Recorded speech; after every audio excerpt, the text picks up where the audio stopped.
something of a first step, we hope. And since many others have personal experiences with these events, we hope very much that they will come forward and send comments to the community working group or the presenter. Please do make corrections or comments as you feel appropriate. Those will become part of the public record. And with that, I will hand things over to Ralph Mendershausen. I'll mention that there will be a Q&A with Ralph, specifically on Ralph's presentation, or just a discussion, I guess, about Ralph's presentation after he finishes, and then we'll transition to the open house component of the event in the evening. We'll talk more generally about the project. But if you have any questions, I guess maybe hold them for a little bit, and once we kind of open the floor, you can either chat them or unmute yourself and share your thoughts with Ralph. But with that, I think I'll let Ralph take it away. Thank you, Mikey. You can hear me okay? Yep. Great. Thank you very much. Yeah, I'm not a chair. I'm a vice chair, I believe, of this working group. But thank you anyway. I am glad to get some of the Canyon's story of the environmental groups and issues that have occurred here in the last 40 years since 1980 out. And I do hope this will be a beginning, and others will add to or correct as they see fit what I'm saying here, which is basically my version and my effort to pull things together. And I'm happy to provide sources for my statements. People can contact me directly at my email, Ralph with an R after it, at sti.net. About this talk, you can Google Merced River Trail and find the documents that will go with this, and the documents that go with other speakers such as Irene's or Rob's. They will be there when you gargle Merced River Trail. And the idea is that, yeah, so anyway, because of the talk's length, I have provided separately a chronology and some takeaways from Wild and Scenic designation and takeaways pertaining to this Merced River Trail concept. And those are there at the when you Google Merced River Trail, and that because I'm covering a lot and there's going to be a lot of detail. I do hope questions will wait till the end, because there are a lot of rabbit holes in here that we could go down. I hope these documents, these takeaway documents and the chronology clarify things more.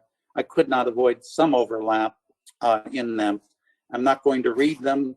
They're there, and this talk will then be its own document, as Mikey said. The purpose of this talk is very simple and very important, and Mikey's kind of covered it, and that is that good stewardship means caring, but also knowledge. Both matter very, very much. The Merced River Trail project has a knowledge function, as seen in this series, and it's hard to be a steward if you don't know what you're stewarding, what's there. And part of it is this story of protecting the canyon. I want to ask you to imagine a bit what this canyon could look like had events taken a different course than they actually did. First of all, the good news is just, Mikey, if you could show the next first 5 slides. This is what we've got, which you can enjoy by looking out your window, probably more than at any one of these slides. It's incredible right now.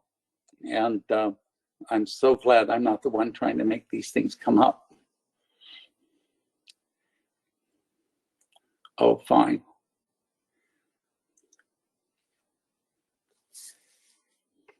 And I'm sure most of us who have been out there in the last couple of days can, well, it's been pretty heavy on the poppies. It's spectacular right now, and you really hardly need the pictures. Show slide number 6. These are, this is what the situation looked like on the lower river between Bryceburg and the Mountain King mine as far as mining claims. Once, this was like 1991, I think. There are 19 claims here. They were, as you can see, very, very close to each other. This is one of the major impacts on the river that were prevented by Wild and Scenic, and explains why BLM was so anxious to have the river protected. It's a mess. This was the way it looked. You had people living there. We'll come back to this more, but this is one of the things that could still be what you see on the lower river below Bryceburg. Could you show the next slide? Now, this is the new visitor center. You all know it. It's very attractive. It didn't always look this way. It was a kind of a rundown garage. And in fact, I think nobody except some much older Mariposa people knew that it had ever been a beautiful building. It was really run down. It was a hangout and for miners, and it has become it's a restored historic building at this point. That too is a big change. And then in the valley, Yosemite Valley, there have been many changes that need not have occurred, but thanks to the flood and the response to it, the dam is gone. The road to the park is wider, safer, and still attractive. And then if you look at the Ferguson slide, we have what could be an attractive state-of-the-art, maybe, rock shed at the Ferguson slide on the south side of the river. There are no dams on our river above Exchequer Dam. Saxton Creek project, which was built by Mariposa Town for water, just a mile below Bryceburg, is invisible. Many of you probably do not know where it is, but you drive over it often enough.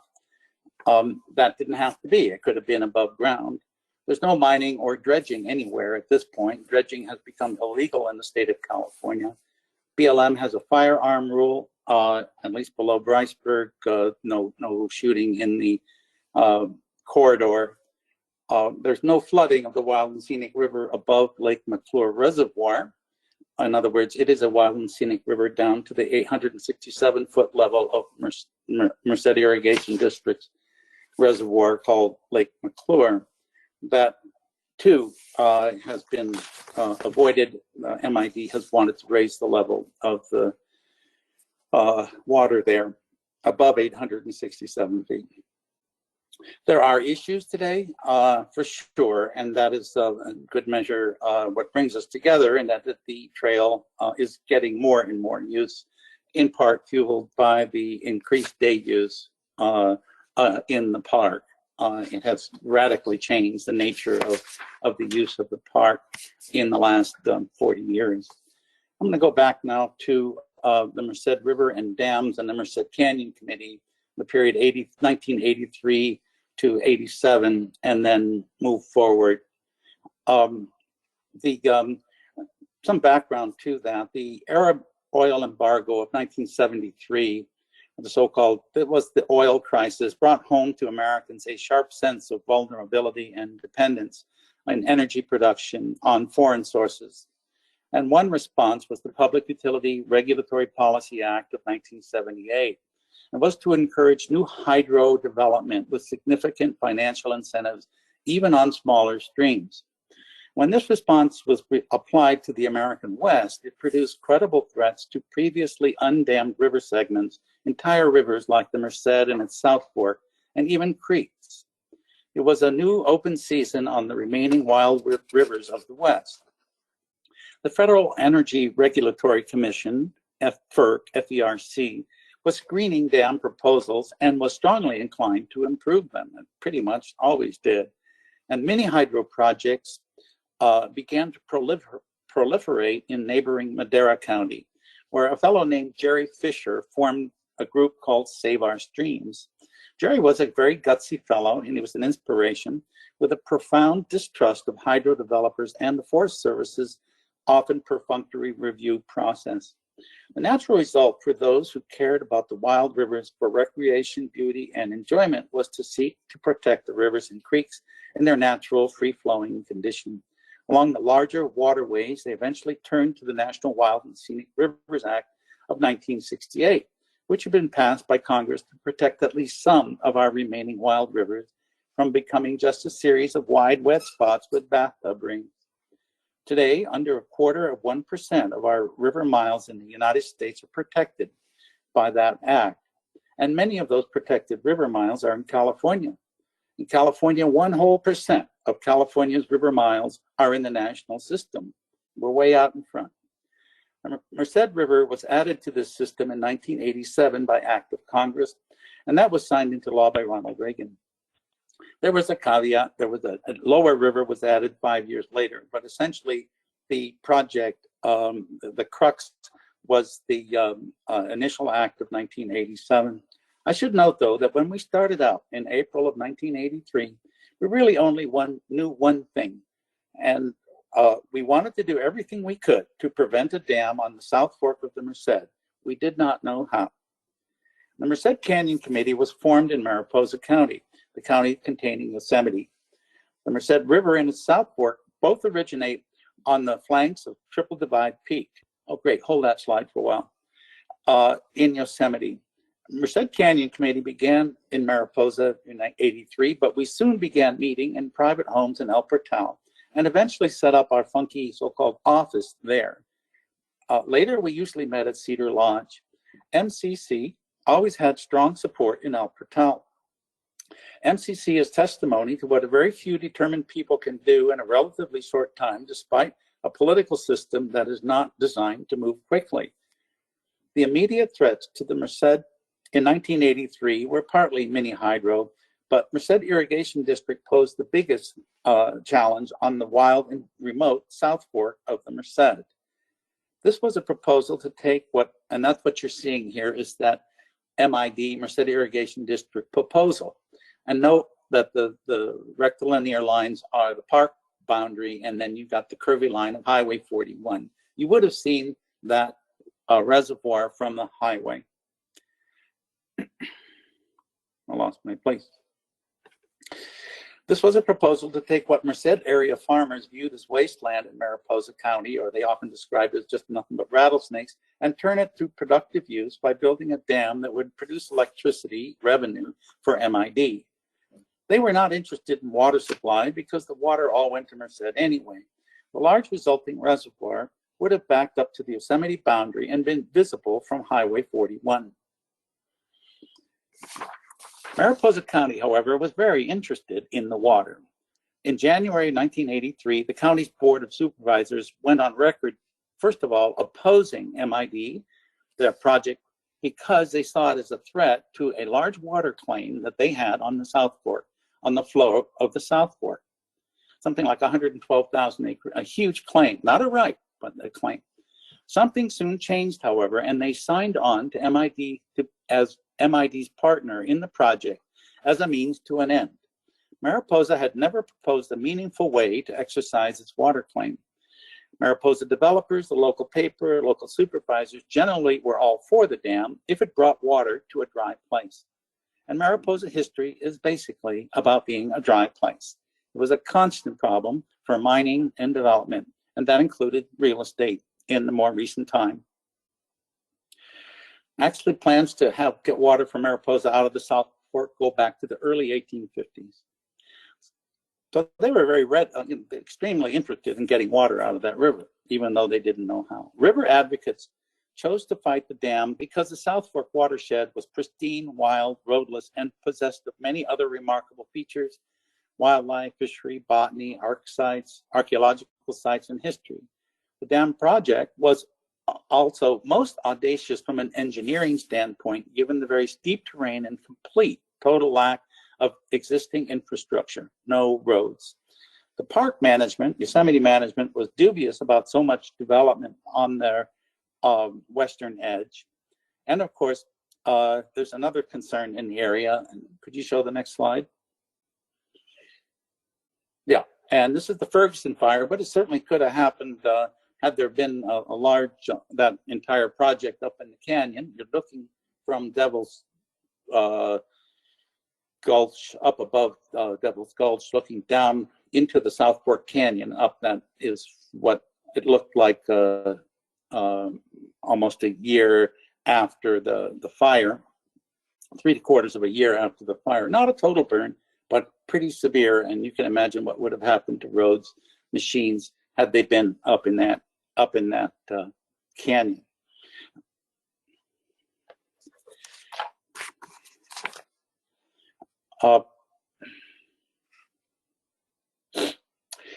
Yeah, could you show the next slide, Mikey? Okay, it's a little hard to read it. It'll be there. This is a brief little front page article that I came across.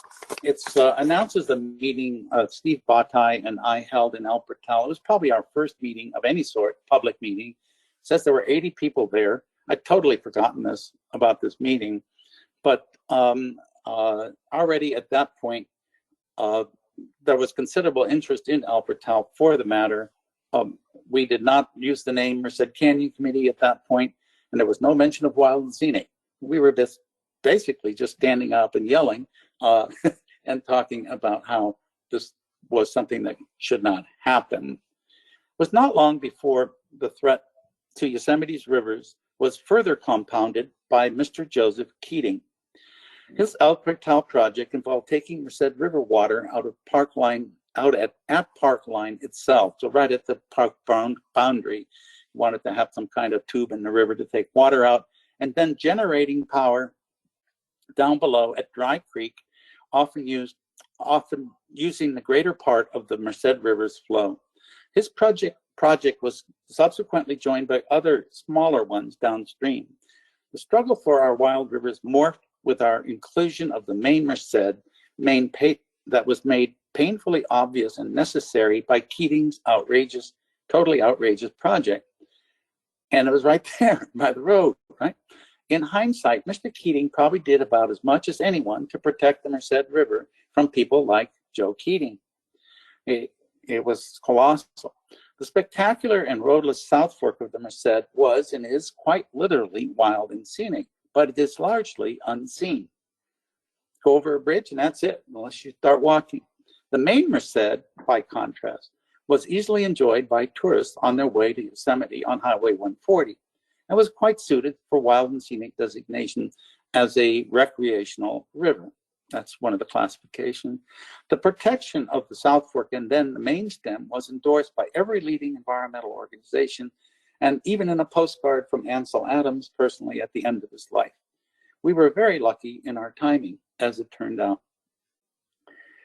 Luck plays a big role. The South Fork had crucial initial support from an up-and-coming congressman, Tony Coelho, Democrat of Merced, whose district included Yosemite, Mariposa, Merced River, and hundreds of irrigated farms in Merced County.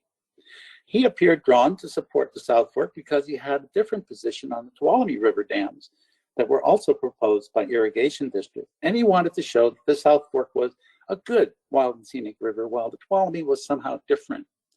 Or that's how it seemed anyway. And maybe he just wanted to play both sides of the environmental issue. In any case, he was very interested in having the South Fork as a wild and scenic river. And he was very influential. While this influential congressman was a friend of the South Fork, he went silent for a long time on the inclusion of the main Merced.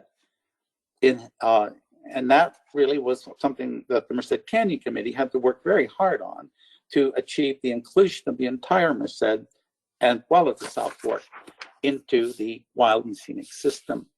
And we worked just as hard to create a membership of some 600 people, primarily in Mariposa County. Enormous efforts went into fundraising. Although deeply conservative, the Mariposa area mindset in the 80s was more traditional or traditionalist than it was libertarian. Many outdoor, so people can be both, but essentially it's not as libertarian as it has become. Many outdoors people, including horsemen who used the backcountry, rivers, and trails, were not at all anxious to see those traditional uses diminished, obliterated, or shunted aside by outsiders, important word, like MIT, which had grabbed the lion's share of the water and paid a pittance for it. Merced Canyon Committee constituted a growing environmental movement within a conservative setting. MCC became a 501c3, a tax-exempt corporation, early on, so we could raise money, educate, and lobby for the river. We modeled our structure and bylaws on those of the Mono Lake Committee. The board was in a permanent state of flux, or sort of, but a core group held it together for 4 years, sold enough books and t-shirts, and raised enough in donations and benefits to so-called hire to people. By 1987, we had a glorious bouquet of fundraising activities that testified to the commitment of many residents in the Mariposa community and in Alfred Town. Memberships, garden tours, these are some of the things we were doing to raise money. Memberships, garden tours, benefit dances at Cedar Lodge, benefit concerts in Fresno, tables at Cedar Lodge, tables at Savage's Trading Post, which was private, which was more open today then than it is now. Kayak raffles, t-shirts, various forms of t-shirts. You had a wonderful video, couldn't buy it, but it was a great propaganda thing that was narrated by Lee Stetson, fantastic, and written up, I think, by Bob Roney in the park, and even a wildflower book and the cookbook. Could you show the next slide? That's Ron and Laurel, who were our, remember 40 years ago, that's so it goes. And they were the so-called staff long before they were paid. And they were simply there for the Canyon Committee at all times. Could you show the next slide? This is the back page of one of our newsletters. The newsletters are pretty cool. They're at the History Center, copied at the Mariposa History Center and up in the park. Just got a stack of them from Laurel. And but this is the back page. You can see some of the many activities that were, just for example, that flower book. There were 4 different people who worked on that. And all of them donated everything to the Canyon Committee. So Steve Bottai and Ann Mendershausen wrote the text, and then Jane Geyer did the cover picture, and Walter Sidoriak did the inside drawings. And yeah, it's not perfect, but it's a pretty good little flower book still, if you can find it. And the cookbook too. I mean, it was without a doubt an enormous community and county. There were a lot of people in the county outside of Alfred Town who were very much into this. One of the 2 MCC staffers, Laurel, and became chief fundraiser, event organizer, contact person.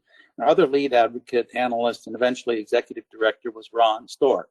Both began as volunteers, saw their pay gradually grow, pay in quotes. Make no mistake, these 2 were essential day in and day out, and it was great when we found them because that they were basically unemployed. From the wide network of friends and supporters, seemingly miraculous donations appeared early on. In those days, too, I had no job to speak of. My first trip to Washington to argue for the river was paid for by a friend of Ann Madison's, living in Foresta. This friend was a complete stranger to me. We were at the Gardenia Cantina having big bean tostadas, and she handed me a $500 check. I mean, I'd never seen it. It was incredible. That was not a one-off. There was a problem in 1983. Tony Coelho appeared to be playing off the Merced against Tuolumne. The Tuolumne was first in line for federal protection and had developed vastly more political and financial clout and momentum through the Tuolumne River Preservation Trust. MCC was the upstart, and we saw that we risked damaging our cause and support if rivers were played against each other. So we met with them and basically talked it out, and we took our place as number 2. And we all realized, of course, that all of our efforts were based on what had happened to the Stanislaus River. The loss of the Stanislaus was a never again sort of morality play, foundation myth. It was the basis for these efforts. And after the Merced in line, then before very long, the Kings River and the Kern lined up behind us. But the tip of the spear was the Tuolumne. It was the organizational, financial, and political tip of the spear helped pave our way. All eventually became designated rivers. This was a big moment in river protection in the Sierras, and it indicates again the importance of timing. There was another problem. Mariposa had a vague claim to the flow of the South Fork, but no realistic plan to get it. Mariposa County is prone to drought. It's real. Congressman Coelho nudged and really shoved Mariposa to develop a viable, road-accessible project, not on the South Fork itself, but on the main stem below Bryceburg. The county supervisors fought Wild and Scenic, including on the lower river below Bryceburg. The pressure on the county and MID grew even more as U.S. Senators Cranston and Wilson pushed a bill for including the river below Bryceburg in the Wild and Scenic River system. It was Coelho who worked out the final compromise, which was that 5-year window I mentioned earlier on the lower Merced, the river miles below Bryceburg, bounded by BLM land. And before it too, that 5 years window was left before it too became Wild and Scenic. That would be 1992. Mariposa rose to this challenge, created a realistic project, which we know as the Saxton Creek Project, a mile below Bryceburg. The window closed on that in 1992, and President Bush signed off on it. The Saxton Creek Project was actually constructed in 96, but what matters most to Mariposa at that time is really the fact that they were have now a right to 5,000 acre feet, not 112,000, but 5,000 real acre feet of water. This is three pictures of the Saxton Creek Project going in, and I think are important because you don't have a clue when you use that road. Next slide. Yeah, this is 50 feet. You're looking at a hole 50 feet below where you drive. All you see today are a couple of metal covers, hatch covers, and a wide spot in the road. That's where you drive, and 50 feet at the bottom, where the guy is down there in the little purple shirt. Yeah, I'd never realized what it was. And next slide. It's a pretty, in terms of its impact on the river, this is a physical, one of two, I think, screen pipes, but the water, it's under the floor of the river, and it's the water is not sucked in, it flows in natural flow into these pipes. So I believe they are two, just two of them. I want you to see these because you don't see them, and you don't know it's there, and that's at the insistence of BLM, which basically insisted that none of this be above ground and that it be all basically hidden in keeping with the Wild and Scenic River. Thanks. MCC largely ceased work in 1987 with designation and formally dissolved in 1989 in the assumption that its work was done. We were sick of meetings. Ron Stork got a dream job at Friends of the River, this I hope it was, in '87 in Sacramento, applying lessons learned to other rivers. Ron has become an icon of California river protection. Without the Merced Canyon Committee, protection for the free-flowing rivers of the watershed would not have happened. We had a well-deserved celebration for all of our rivers, and the South Fork was left in peace to be its wild south. The lower Merced was liberated from the squatting miners who had pretty much chased out the public. There were like 40 of these encampments, 40 shacks of various shanties, no trespassing signs, all of that is now gone. While never designated, the North Fork was a wild and scenic study river, and that status allowed the BLM to finally exercise some control over the use and misuse of the land in its trust. Of all the three federal agencies on the rivers, BLM, the National Park Service, U.S. Forest Service, it was the BLM that saw in wild and scenic designation the most opportunity and did the most to encourage designation of the rivers. They really had obviously something to gain. Yosemite management people generally supported wild and scenic personally, but most took care not to become politically active for designation, and most assumed that it was in the park. So, okay, it's a protected. This turned out to be a little bit, incorrect.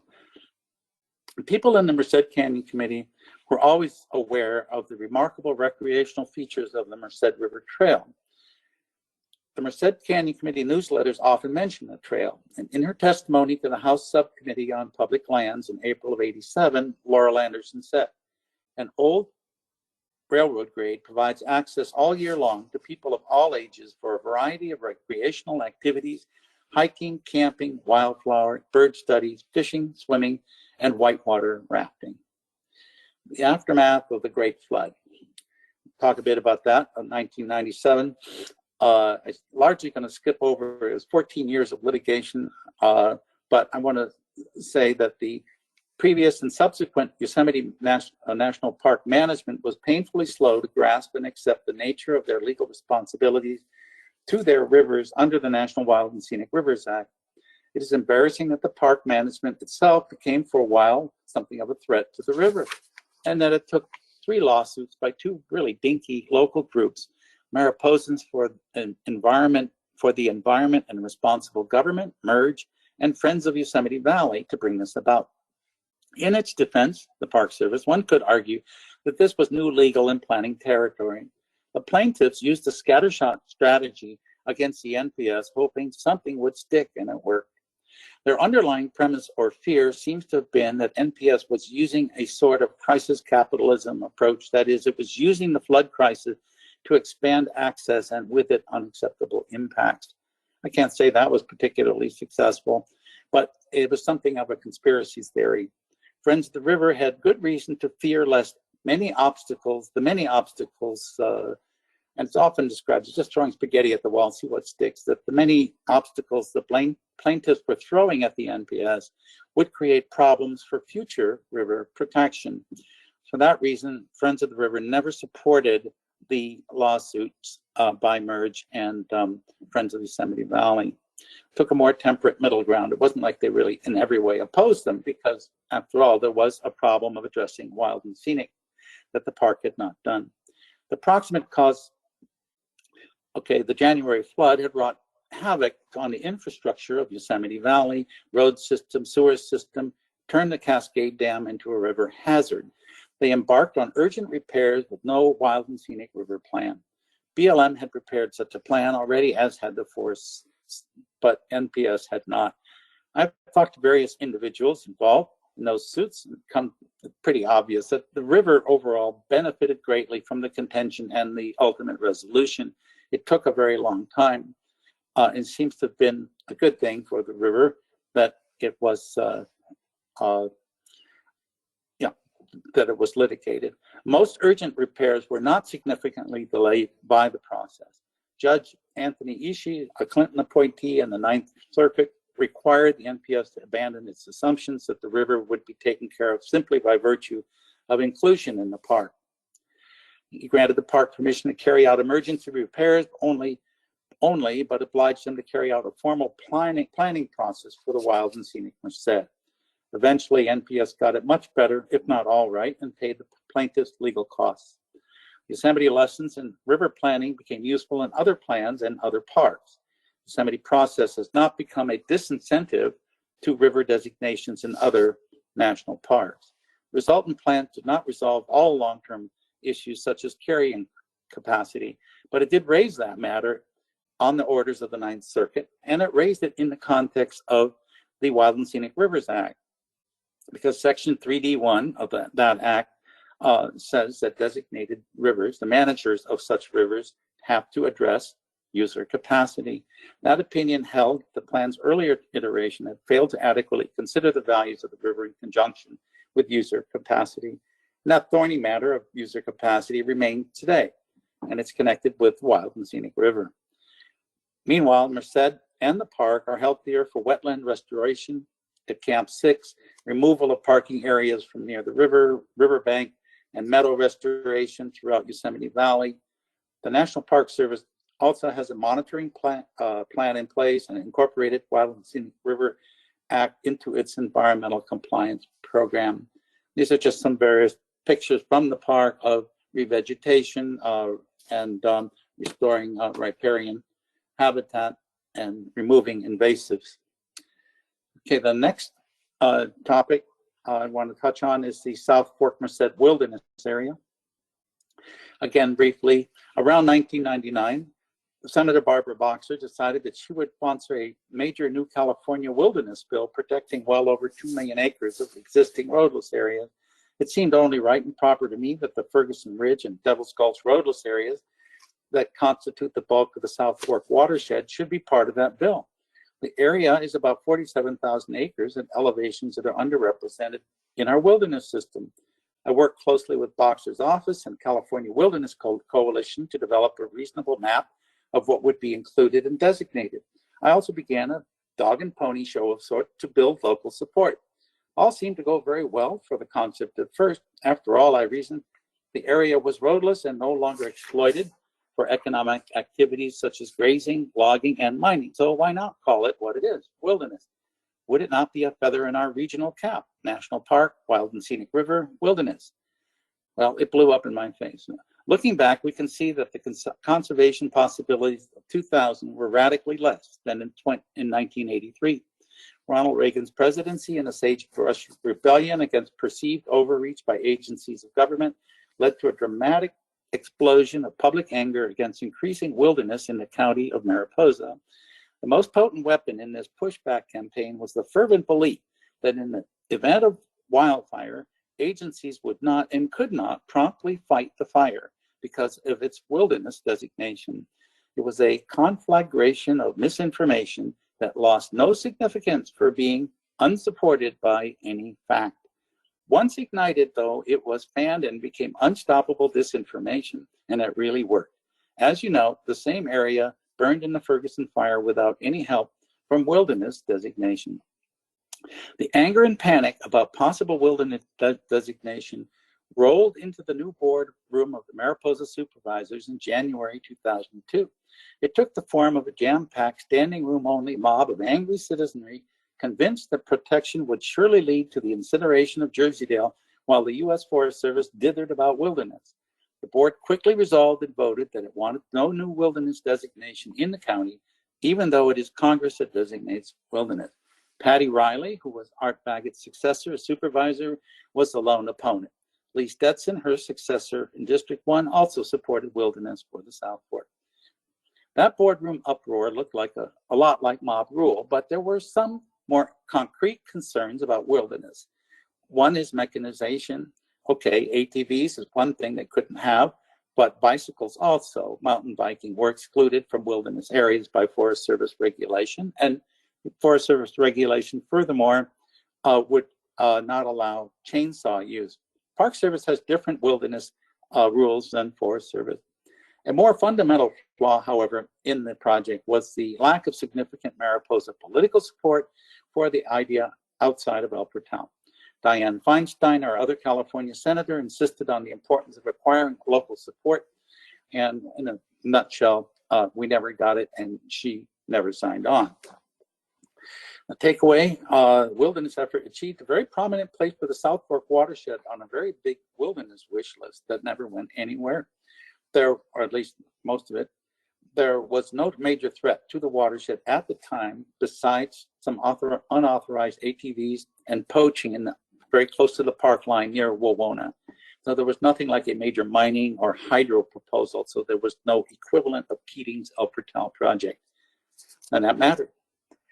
County attention to the river trail idea. Really, it's the county starts looking at the river trail idea with Wild and Scenic, beginning with Supervisor Baggett, who had worked and continuing through the 8 years of Patty Riley's tenure to the trail along the old railroad grade was part of county thinking about recreation that never produced too much in the way of concrete results beyond meetings with federal management agencies. And these documents that you see here are kind of earliest documents about the Merced River Trail opportunities and constraints. And you'll notice that this is produced by the Park Service. It's quite a consortium. So in a way, we're not at that point where we're actually producing documents together. We are at a point of really just beginning discussions with federal agencies. Right.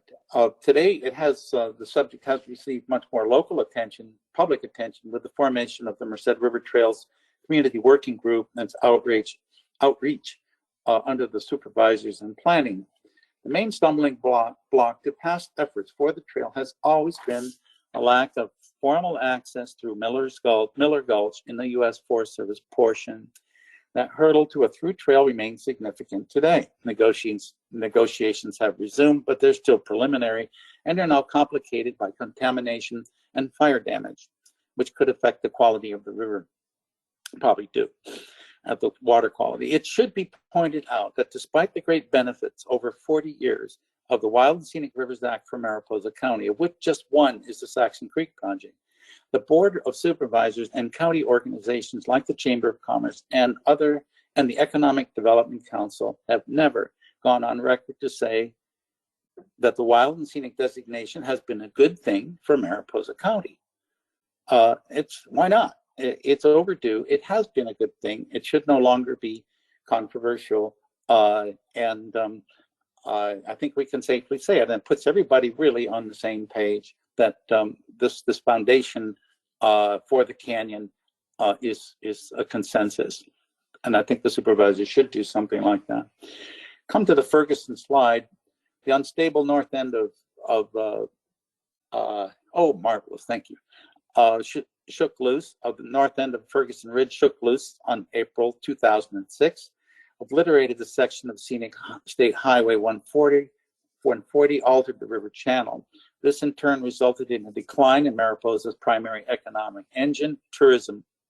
And then you had sort of a repeat of what happened in 1997 in the flood in the park, only now, and again, the county was wanting to get it done, get it fast, but there were other factors to consider.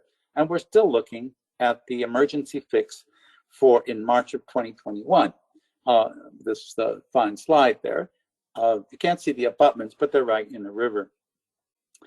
Obvious reasons for delay in this project, after all, it's quite a while now, since '06, have been the nature, physical peril, magnitude of the event, a narrow canyon next to a free-flowing river. But there were other considerations. Caltrans' first proposal was to avoid the gnarly slide area by arcing across the river with a viaduct, an LA freeway type on-ramp looking thing. The idea was to avoid the dangerous slide conditions and materials, and also avoid the limestone salamander, known to inhabit the undisturbed talus on the south side of the Merced. They are not found on the north side of the river there. As a temporary solution, Caltrans built their first bridges in the Merced River to allow resumption of traffic to Yosemite in 140. Since they put their abutments in the riverbed itself, this was a violation of Section 7 of the National Wild and Scenic Rivers Act, required a waiver from the management agency, Sierra National Forest. They got that. These temporary bridges are emergency structures only and cannot remain or become a permanent fix for the highway. When the current solution of a rock shed on the south side of the river is completed, the next step will be removal of the emergency bridges and their abutments. How do we get from the viaduct to the south side rock shed? The major hurdles for a slide fix were the protected river and the south limestone salamander. The unusually restrictive, fully protected status of this lungless nocturnal reptile in the California Fish and Game Code made it more protected than it would have been had it been listed under the Endangered Species Act. Today, by the way, it's actually under consideration for inclusion in the Federal Endangered Species Act. This salamander has a very limited habitat, all of which is found in Mariposa County. It is most active between November and April. Because of its special status, no take is permitted and no mitigation considered. Essentially, this meant Caltrans had no option but to use the north side of the river if there was a chance one of these salamanders would be hurt. Who could promise that? A unique California law was needed to protect the river and allow a south side fix. It would permit a one-time exception to the Fish and Game Code, allowing for mitigation in the form of purchase of additional parcels of known prime habitat on Feliciana Mountain, believe it or not, for the salamander on the mountain, adjacent to another ACEC, area of critical environmental concern for the salamanders, managed by California Fish and Wildlife. BLM has one downriver, much bigger. That is what happened in 2011. And since this was a unique exemption for the Ferguson slide fix, it would not be a precedent for MID to use when they reactivate their plans to raise their spillway. Yes, the salamander is there too. The Ferguson project still has built-in safeguards and reporting requirements to minimize salamander take. There appears to be renewed repair activity going on at the site right now. This legislative fix that has enabled what we hope will be a beautiful, albeit expensive, rock shed was put together between our then Assemblywoman Kristen Olson, Republican, Friends of the River, California Wildlife Federation, and others. There we go. I don't know if you find it beautiful or not. It's a lot better than these temporary things, that's for sure. And yeah, this is from Rosemary Smallcomb's website. The rock shed constitutes a this rock shed constitutes a well-crafted solution based on facts established by the academic experts. That is Sean Rovito and Ted Papenfuss, and the facts they have found about our salamander. That is that the animal salamander is very well established and numerous within its limited range. That the slide area margins habitat held a very limited population of salamanders. Obviously, there are none in the slide itself, and that the proposed additional reserve would protect a much larger known population. In other words, they found some wiggle room within what appeared to be an intractable problem facing Caltrans when they looked at the Fish and Game Code. I want to take a look here at Merced's efforts to raise their spillway as a threat to the wild and scenic Merced. That's Exchequer Dam. The real issue, though, is the spillway and raising that. I've had various proposals. Today, once again, the major threat to the wild and scenic Merced is coming from the Merced Irrigation District. In the 90s, MID's board fully endorsed wild and scenic designation. What else could they do? However, even during the discussions about designating the lower river as wild and scenic before 92, there was a sharp dispute over the line between our river and their reservoir between 867 feet and 878 feet, okay, 11 feet. The crux of the matter is that the designation of the Merced specifies the law, the Act of Congress of 87, of 92, specifies 867 feet. MID wanted a specific number for its relicensing process down the road, for they certainly did not want a number less than 867 feet. Even in 92, MID was striving to have the FERC project boundary line be the same as the end of the protected river. This would allow potential increase in the holding of Lake McClure. The matter of FERC's upstream boundary versus the 867 foot elevation as the river lake borderline remains contentious. It is rare indeed that legislation designating a wild and scenic river has a maximum pool number, but the Merced has that. It's 867 feet. That number was argued over in both the Senate and the House of the United States. The FERC line has no bearing on the project's upper limit. The 867-foot limit was the work of environmental organizations. MID does recognize that the water quality of the Merced has been protected by designation, but beginning in the 2000s, MID once again saw Merced as a source of additional revenue. They developed a spillway modification project that would raise the level of Lake McClure behind New Exchequer Dam. The anticipated raise of the lake was to be about 10 feet out of a possible 11 feet to the top of their emergency spillway. The price tag was supposed to be about $40 million, and they claimed it would be built without public money. The resultant additional impounded water, it was claimed, would serve tens of thousands of new homes instead of being lost to the ocean. Very little of this murky project has been thoroughly studied or tested, even by MID. If this idea safe? What about endangered species? How would the bridge at Bagby be impacted? We do actually know the following. Water is not wasted just because MID does not make money from it. All the water in the river is spoken for. The San Joaquin does not flow into the ocean some of the time. In fact, it even flows the other way sometimes. And the average amount of additional water that would be captured would be at best about 10 to 12,000 acre feet a year. Not a meaningful amount of water. Unlike dams to the north and south, New Exchequer has never filled or spilled, but it probably came pretty close in 1997. And especially not a meaningful amount of water if you consider the price that might have to be paid in the form of attack on the wild and scenic river.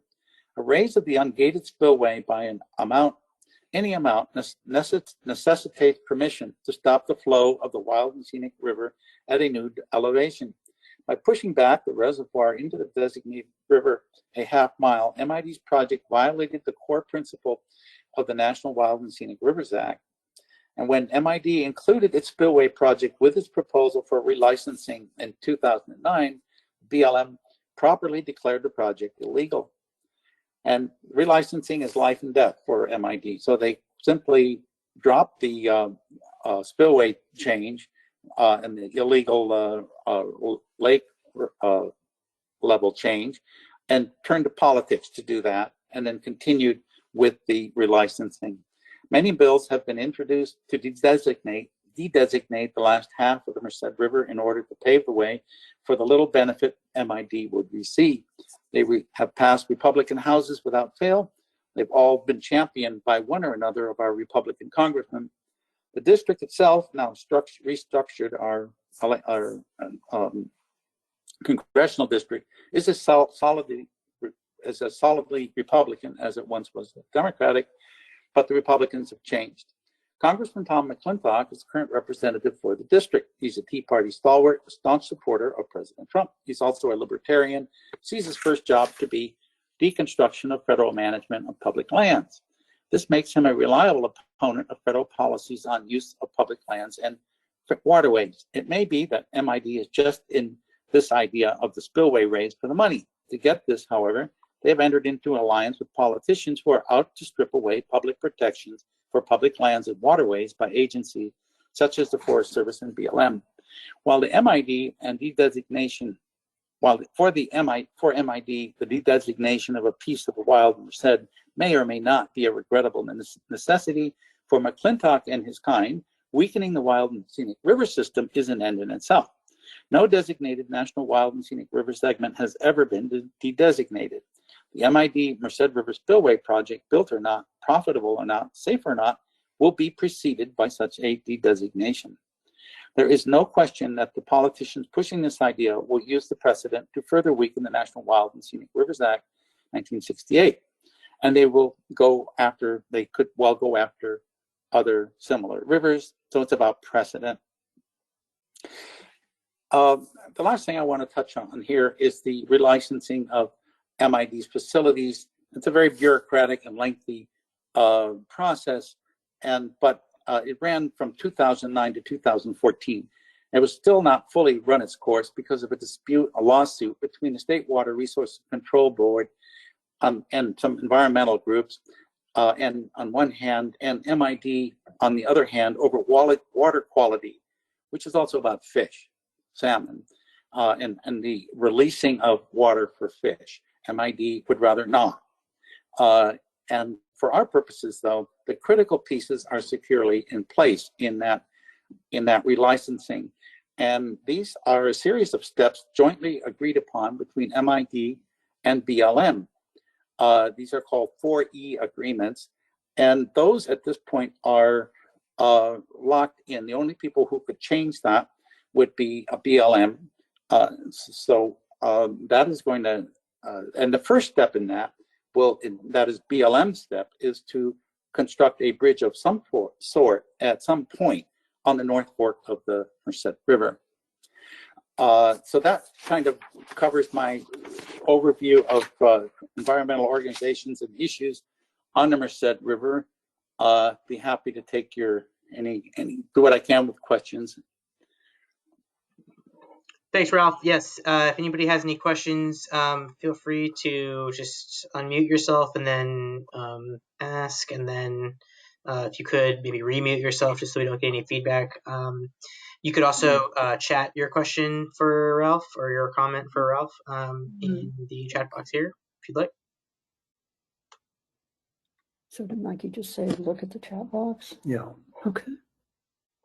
Or just if you have a question for Ralph, yeah, you can chat it here. And remember, we haven't yet kind of opened the open house component of the evening, where we'll sort of talk more specifically or generally about the river trail specifically. So if you have any questions, like just for what Ralph just shared, please feel free to ask those questions. But if your question is more about the trail project, we'll get to that after this. Yeah.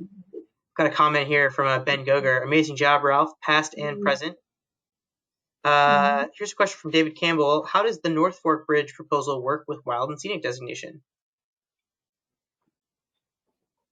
It's got to be done before. That might be, I don't know if Ralph, you know the answer to that. Perhaps, and I don't specifically know, this is Mikey, I don't specifically know the answer to that, but perhaps the bridge over the North Fork would have to be, I'm just speculating, I don't know the answer to this. I think go ahead. If Ron is still with us, he should answer that question. Okay. Oops. Oh, I am still with you. The Wild and Scenic River designation does not preclude trail bridges in wild segments of the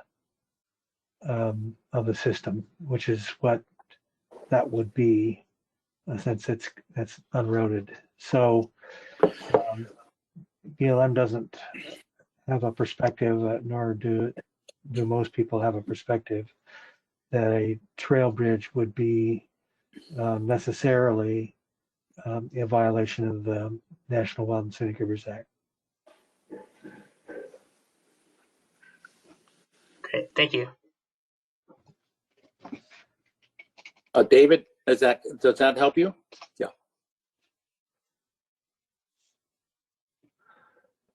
It of course would make a big difference if it was a vehicular bridge that would be precluded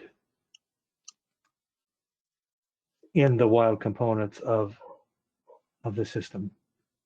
And this is a wild component, or this particular reach is wild. Excellent, thank you. Any more questions or comments for Ralph Mendershausen? One question, Ralph, I know you touched on it a little bit, you touched on it quite a bit, but I think that people might, might help us kind of pivot to our next item on our agenda would be, what are some thoughts you have for what are some specific thoughts you have on the relationship between the Wild and Scenic designation and the battles that you all have fought over the last, you and many others have fought over the last 40 years?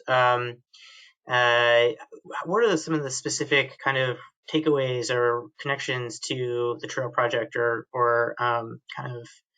what can we glean from that for the trail project? I've covered it a bit in this attachment that is part of the documentation, and I would say that first of all, the critical role of the local community in making this happen, and I expect that to, and it obviously is continuing with the trail. I think people are used to and expect to be very active in the process, and I think also that the trail builds advocacy. The trail builds advocacy insofar as people use a trail, they become advocates for it. So that I think supports they become advocates for the river itself. And in other words, should the MID project currently, the raising of the spillway is dormant, but that could come back. One could expect a much stronger response now with all of this talk about the trail, because surely, although we may differ about this and that on the trail, if somebody's going to be putting a bunch of it possibly underwater, that's or some of the river, I think there'll be a much stronger response. I think there's no question that Wild and Scenic is fundamental to the trail effort. That's where we see the county becoming involved for the first time. It is something of a no-brainer of an idea because of the railroad grade, but that doesn't mean, that doesn't decide how it will happen, what it will be like. I do think we're going to see far more concern about the entire river in the future than we have in the past. In the past, there was a little bit of a tendency. You had South Forkers, and you had main stemmers, and you had Upper River, and you had Lower River, and then you had way down at something was going on at Lake McClure, but who really knew what? I don't think we're going to see those days again. I think people are going to, if it's Merced River, it interests me. I think we're going to get a lot of people taking that view. Okay, that's some of what I take away. Well, it sounds like I should mention quickly that if folks are interested in the chat box, I just shared the link to the webpage on the Mariposa County's website, where you can access these additional materials that Ralph put together for this presentation and mentioned during his comments. One thing, it seems to me that, based on kind of our last question and Mr. Stork's kind of clarification of what the relationship is between the bridge over the North Fork and the Wild and Scenic designation, is also that, as far as the trail project is concerned, the Wild and Scenic designation really sets some parameters for certainly the types of activities and other kind of just, basic boundaries around which the project, has to occur. So I think that's an important thing to note as well, is that, this project and it's the working group and our federal partners, the BLM, the Forest Service, and the Park Service, who are collaborating with the county and our working group and the board of supervisors on this project, have to really have a lot of expertise and mastery of what the Wild and Scenic River really, designation, what it really means for throughout the canyon and throughout the corridor, so that those guidelines really kind of shape and determine what the trail can be and do, and all of our conversation really takes place within the parameters set by that legislation. Comment here, defenders of wildlife and friends of the river appeared before the legislature at the hearing on the rockshed salamander exemption, welcomed by Assemblyperson Kristen Olson. Mariposa County had reached out to us, but we had to agree that Mariposa had a persuasive argument, and both organizations knew a lot about the Fully Protected Species Act and limestone salamander issues in the Merced River canyons. Thank you for that comment. Any last questions or comments for Ralph before we move on to the next kind of component of the event, of our bonanza? All right. Well, and I should also mention, so I know Ralph generously shared his email address. He put it in the chat box before, and I'll chat it again. But if anyone would like to follow up with Ralph, feel free to do so via email.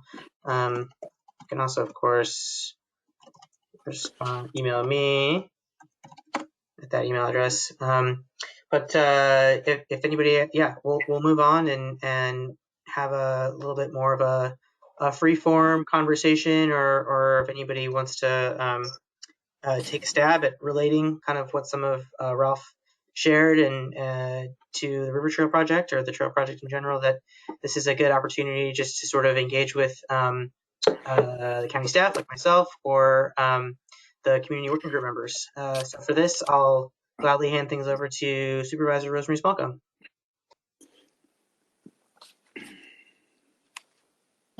Thank you, Mikey, and thanks, Ralph, for an incredible presentation. That's covered a lot of ground in not a lot of time. And I want to thank everybody else for being on the call this evening as well. We want to take time for everybody to share their views. And so I'll ask, echoing Mikey, that you keep your mic on mute unless you have a question or a comment that you want to bring up. With that, I guess I'll ask that everybody be respectful of people who are commenting or have questions, and hopefully we will have a productive dialogue and keep the conversation going and provide input for the members of the community working group to consider as they move forward on the next steps in this process of engagement. So with that, I'll ask if anybody has any questions or comments regarding the overall process and where we are. Although, of course, I'm sure Ralph would be happy to entertain any questions, any additional questions that you may think of. So I'll open it up for questions and comments.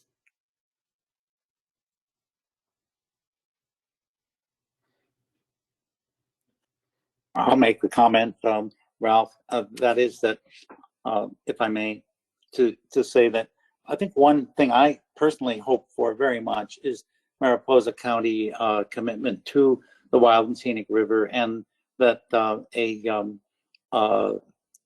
the idea of the Merced Canyon as a spectacular asset to the county is recognized in the broadest sense as a net gain for the county.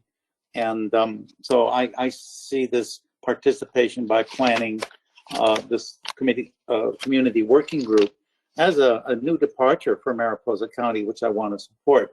That is an effort to coordinate with public agencies, perhaps in something like in dealing with Miller Gulch. I think there's a very constructive role for the county to play, and I embrace that. I'm glad to see the county having that fundamentally positive role in protecting the resources of the canyon. Well, thank you for that, Ralph. I think we have not taken a vote, I think, by the board, other than to continue to support submission of grant applications. And I think Mikey has made 1 or 2 presentations to the board just to outline the issues that at those points in time confronted the project. But I think my sense is there's very much general interest in moving forward on the part of the Board of Supervisors. I don't know if that addresses your if there's something more specific that you're looking for. Do you think the Board of Supervisors would approve a resolution, whereas all of these different benefits from Wild and Scenic, Mariposa County embraces the Wild and Scenic River, Merced, and South Fork? In other words, that there really is no statement in the by the county or even the Chamber of Commerce or Economic Development Committee, but organizations associated with county, where they really have put themselves on the footing of the Wild and Scenic River, supporting that, what it does for the county, which is a lot. I don't know. It would depend a lot on what it says. And yeah. I think you mentioned something along those lines, this one that was passed in 1992. That I have not seen that before, but I can certainly take a look at it. Thank you. Sure. Any other questions, comments? Where can I get one of those Save the Merced tank tops?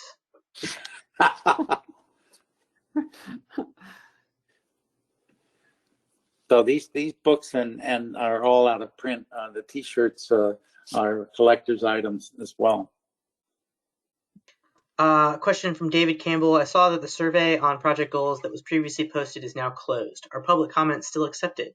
What's the best place to make those comments? So the survey was open for about 2 months, and we received over, I think it was 233 separate responses to the survey. So in the interest of, I can field that question. Sorry, started answering it.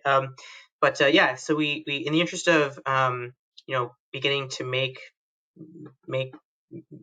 move forward on the project goals, the survey was closed. If you do have comments or kind of reactions to the goals, you can feel free to email those to me at the email address above, and we'll evaluate those, evaluate your comments, or I guess synthesize your comments with the working group's ongoing kind of efforts, and hope to have adopted draft, to have decided on the draft goals that are to be adopted as the project goals sometime later on in the spring. Thanks, Mikey. And I'll just mention, or I guess reiterate what you said earlier. The working group certainly welcomes any participation.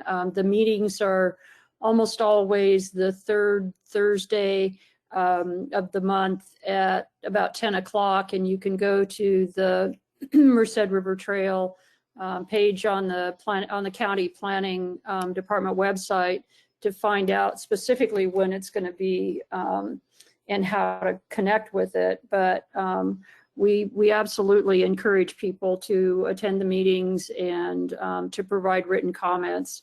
And the working group does look at all of that input. So thanks for that question. And I should add that the meetings have for the past year been taking place online, and we hope to transition to an in-person format in the near future as conditions allow. So if we do that, if and when that happens, the meetings will take place in the town of Mariposa. That's like Rosemary said, can't emphasize it enough. It's great when folks attend, and I hope that those who have attended have felt like they're have had an opportunity to. I know that folks who have attended have had an opportunity to certainly witness, but also participate in the working group's work, and that's what it's for.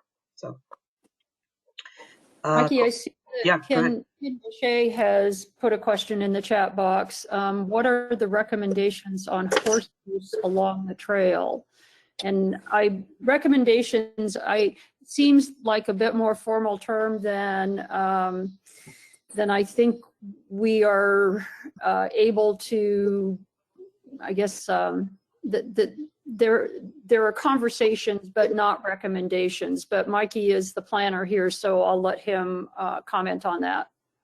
Yeah, I can say that so you're correct, Rosemary. We're not at a point where any recommendations have been made yet, but so the recommendations will be the sort of, you can think of that in terms of the project sort of process slide that I showed earlier as, actions. So the most sort of specific steps that we'll recommend taking that align with the project's goals and support the project's vision.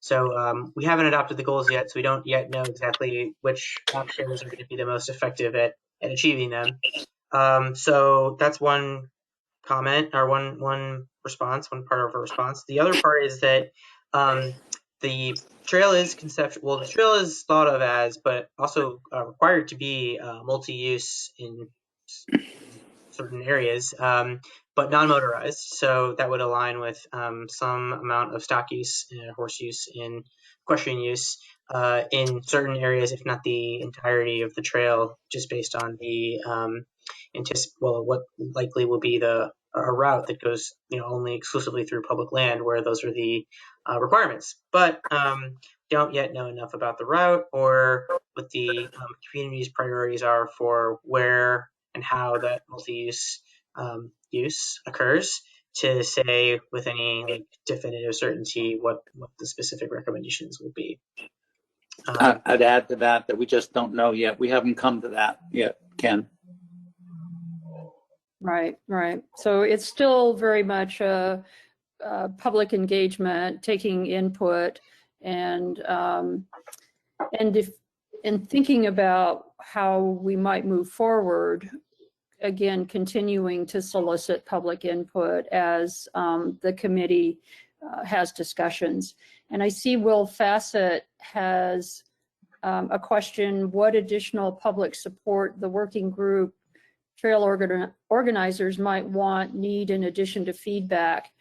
And Mikey, I'll let you weigh in, and other folks that are members of the committee should jump on too. But I think primarily we're trying to ensure that people are aware of the conversation and that they participate in it at whatever level they feel comfortable, and provide feedback wherever they can. But a lot of it, I think, is just spreading the word.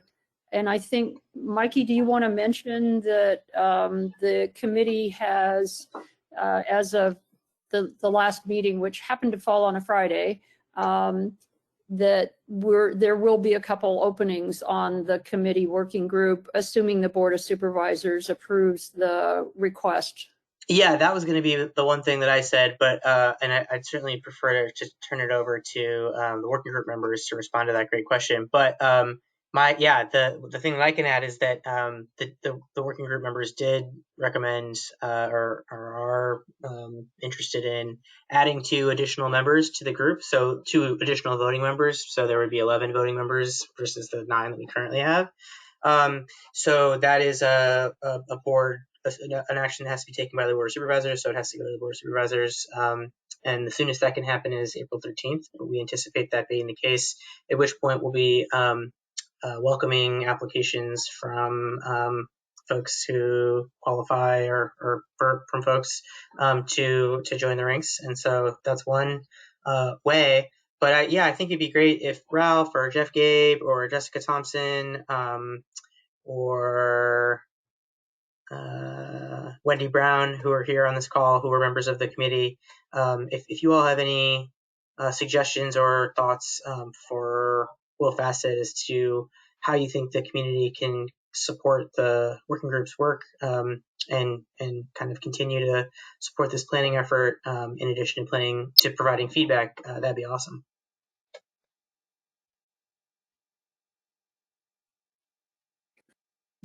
Well, I would suggest to Will, if he hasn't already, to walk, up, to walk the trail.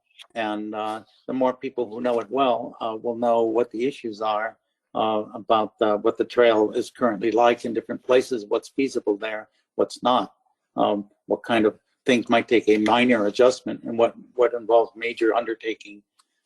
Generally, response has been to minimize impacts. Typically the response, not in every case, but if that's the knowing what's there now is fun and important. Yeah, thank you for that, Ralph. Mikey, are you still collecting information via the survey? Was it Survey 123 app? Mm-hmm. Yeah, that's been kind of slow lately. I think actually it's currently paused. The website for that is paused for some maintenance, routine technical maintenance that has been, I guess, deferred technical maintenance. But Rosemary is mentioning, or Rosemary referring to, it's basically an online survey. Obviously, the River Canyon, there's no cell phone service or web access, so it takes place offline and then later uploads this data. But it's for people who are using the trail from the trail itself, basically drop pins of specific places that they really like, or where there's a significant need for trail work, or places where they really don't like that for some reason something about the trail, and basically leave a comment and take a photo and upload it to later when they get back to their web-enabled homes. An online map that has been that we're sort of developing to both visualize the community's kind of comments and input and feedback for the trail, but also to collect data about the areas where the sort of the experiences that people are having on the trail, and the sort of crowdsourced information about how where and how to improve the community thinks the trail can be improved. So yeah, that's not actually active right now, but should be up and running again sometime soon, and again available on that page on the county's website. I would also say to Will's question, In addition to feedback, utilizing your own social networks and your friendships within the community to get them engaged and interested in the project, showing them the Facebook page, the Resource Home County website, taking out the trail and sharing with what you know to get more people to participate. And so it is kind of linked to feedback, but also just spreading the word through your individual connections is really helpful. That's for sure. So that was Jessica, right? Yes. Okay, just so everybody knows. And we have, thank you for speaking up, Jessica.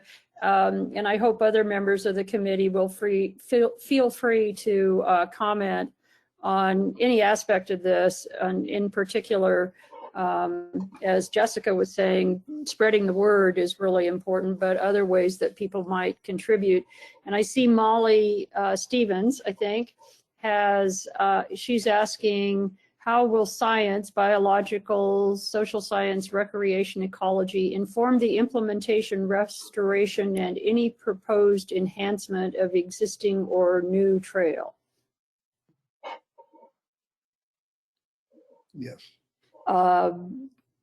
Yeah, I don't know. Yes. Well, I could say a little bit in that, for instance, in the Rob Rasso's talk, which I found really enlightening and helpful. There was a lot there that and also Beth Pratt put on discussion outside of this series about recreation, and that all, insofar as we participate in these events, we're picking up stuff to realize that there's some red flags about specific species, or it's part of what we're doing here, trying to collect information and areas where we know we need to know more. I mean, clearly we do need to be concerned about newts, and that comes up in a number of different ways. I went bicycling in the evening in February or early March, and late afternoon, and I mean, there were dozens and dozens and dozens of newts that were on the trail, and you simply had to be looking constantly for them. If you're not aware of them, so that's going to be taken into account. Yeah, I mean, one thing I can add also is that, or just clarify about where we're at, is that the sort of final deliverable for this project, or this phase of the project, will very much be conceptual and non-technical. So the outcomes of this sort of stage in the planning process, our vision, our goals, and then the actions that we recommend will be sort of the precursor to a more technical, science-driven, like technical planning effort. So something like CEQA or NEPA or the other kind of regulatory, again, technical planning efforts that can really drive those decisions and influence the specific, for example, methods that are used for installing or maintaining trail tread, something like that. So where we're at in our process is really to establish. So, for example, what our effort would do to support that, and if I can say is doing, at least in terms of the vision and the draft goals for the project, and presumably therefore later the specific actions that are recommended for this project, is to establish science as a value, and as a something that needs to be emphasized and put on the table, or at the forefront of that table in that future phases of project implementation. So I think this is a great opportunity to emphasize these specific disciplines, but also just in general the significant role that quantitative evaluation can play, and scientific research and other hard sciences can play in not only influencing the way that the trail is implemented and maintained, but also in terms of the way the trail is programmed and how the the sort of scientific benefits that a trail like this can have on a community and on a landscape and an ecosystem. So I think that's one. Those are two things that I think the project is doing to at this stage that are appropriate for the stage that are kind of embracing those ideas and if the community feels those are important values, those are things that will be reflected in the project's goals. Yeah, Mikey, I may be stepping out of line here a little bit, but I do think based on the conversation that we had in our last open house discussion, that a lot of it ties to the goals. And we hope that folks who have the scientific backgrounds or interests that are relevant to preserving, protecting, educating about the values that we all hold so in such high value regarding the River Canyon will be looking at those proposed goals and helping us figure out how best to integrate those scientific disciplines into the conversation as we move forward.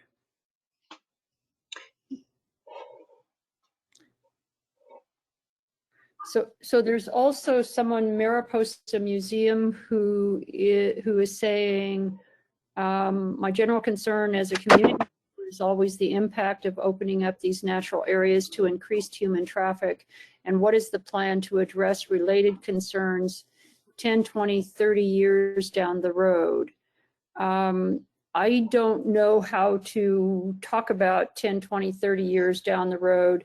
But I do, again, I'll go back again to the concept of how do we preserve and protect in light of what we know to be increasing usage of the trail.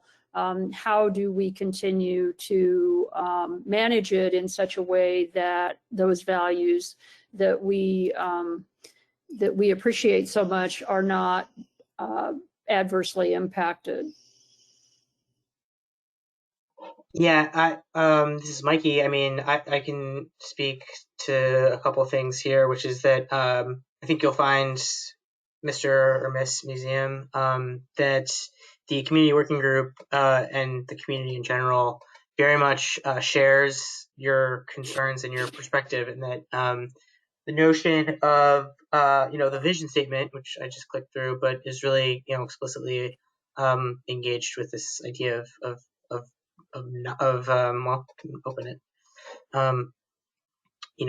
The imperative for conserving the canyon's many remarkable resources, and the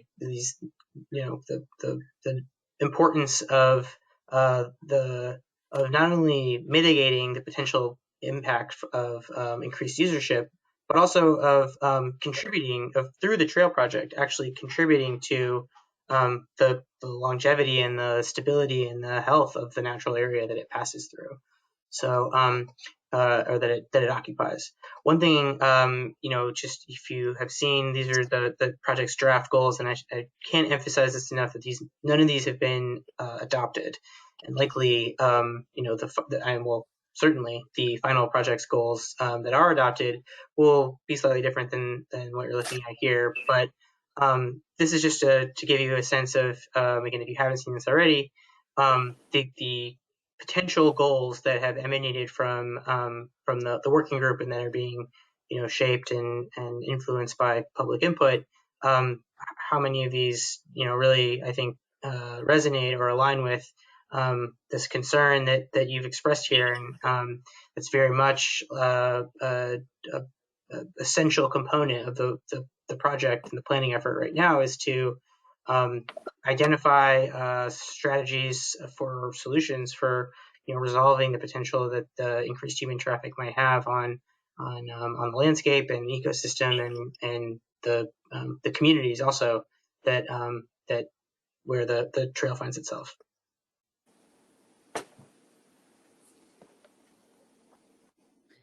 Okay, other questions, comments?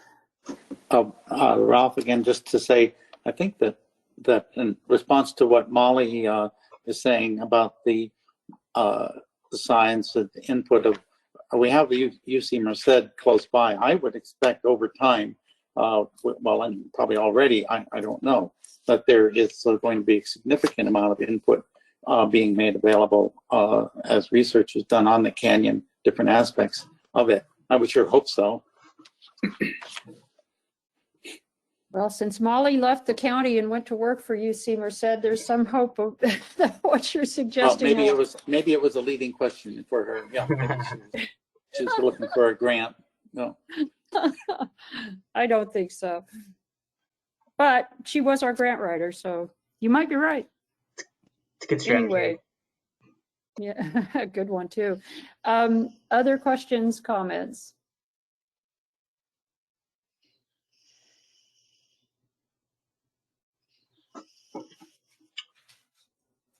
Okay. Once again, I would encourage everybody to tap into this, and I'll echo what Jessica said about reaching out through your networks to encourage people to at least check it out, if not become more engaged in the conversation. And Mikey, I'll turn it back to you for sort of closing comments then. I think my presentation died. I don't know. Okay, my closing comments are, hold on just a second while I get this going. Okay, so reminder that everybody that this will be available online. This presentation is being recorded, and so you can watch the presentation again, and you can also access the materials that Ralph prepared in advance of the presentation at the link here. It's also posted several times in the chat box. So, and also if any of you received an email, I know we've got a growing kind of email contact list for folks to stay involved and stay notified about activities like this or events like this.